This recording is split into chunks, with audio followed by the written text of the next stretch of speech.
Washington, les ministres des Finances, le ministre des Finances de Djibouti, d'Éthiopie et du Kenya, mais aussi de la Somalie et du Soudan du Sud, se sont réunis pour le 22e réunion ministérielle. Une rencontre co-présidée par M. Ahmed Shide, ministre des Finances de l'Éthiopie, et Mme Victoria, vice-présidente pour l'Afrique de l'Est et australe à la Banque mondiale, a été marquée par des discussions sur le soutien compte tenu des partenaires de développement et les défis à relever pour l'intégration régionale.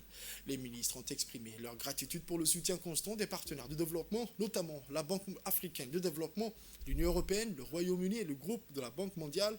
À ce jour, environ 11,8 milliards de dollars ont été mobilisés ou programmés pour la mise en œuvre des piliers stratégiques de l'OAA.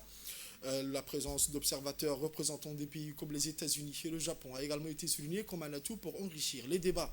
Malgré les succès notables dans la mobilisation des ressources, les ministres ont reconnu la nécessité de compléter ces financements par des subventions ou des financements concessionnels.